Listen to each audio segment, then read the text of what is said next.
Fala galera, tudo certo com vocês? É claro! Então, antes de começar o vídeo eu queria contar que a ideia desse vídeo ele veio de uma aula, da professora Lari, essa aqui.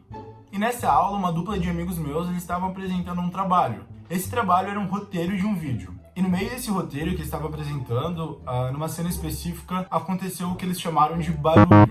E o jeito que eles quiseram mostrar o barulho pra turma foi fazendo. Eles fizeram tipo um... Eu achei muito interessante porque quem conhece o mundo do audiovisual sabe que cada barulho, que na verdade é efeito de som, a gente chama de sound effect, eles têm um nome e eles existem várias categorias. E depois dessa aula eu tive a ideia de trazer esse conteúdo aqui pro plugin. E nesse vídeo eu vou te mostrar os sound effects mais famosos.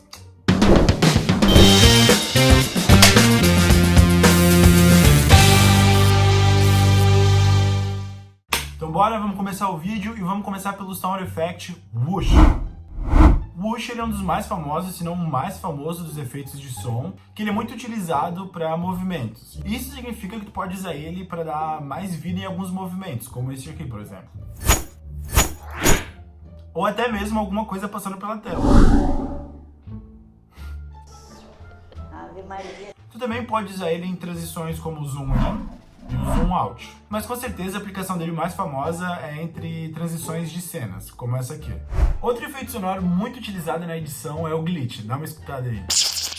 Glitch é como se fosse um erro, um ruído que lembra algo dando uma pane, um bug. Ele geralmente é acompanhado também de um efeito visual que também se chama glitch, que é esse aqui.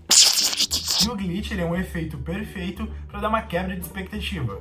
Como, por exemplo, quando você está falando de uma coisa muito séria, de algo muito... Mas você quer dar uma descontraída depois e quer dar uma relaxada, o glitch é perfeito para isso. Ou, óbvio, também, quando tu quer dar alguma ideia de que algo está dando errado, de algum bug na câmera, tu pode usar o glitch também, que funciona muito bem. No próximo sound effect, meus amigos, pode ter certeza que ele está presente em todos os filmes do cinema, todos mesmo. Ele não tem um nome específico, mas aqui no plugin a gente chama ele de som de ambiência.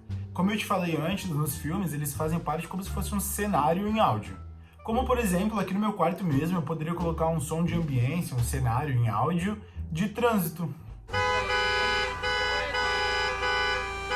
E muitas vezes a gente acaba nem percebendo esses efeitos, mas, sério, faz muita diferença num filme ou qualquer vídeo de dramaturgia. Ai, ai, como eu amo Rio do Sul, cheio de árvore, de natureza, de animais. Que cidade linda. Ai, ai, como eu amo Rio do Sul, cheio de árvore, de natureza, de animais. Que cidade linda. Então, pessoal, esses foram os 3 efeitos que eu queria mostrar pra vocês hoje. Eu só queria relembrar que esses efeitos que eu mostrei são só alguns tipos deles. Se tu for procurar na internet, existem, centenas de outros jeitos de achar esse mesmo efeito. O whoosh, ele tem um whoosh mais grave, um mais agudo. O glitch também, existem vários tipos. E o som de ambiência, então, tá louco? Existe de qualquer lugar do mundo, né? E por isso o vídeo de hoje fica por aqui. Espero que vocês tenham gostado, assim como eu. E valeu, até a próxima.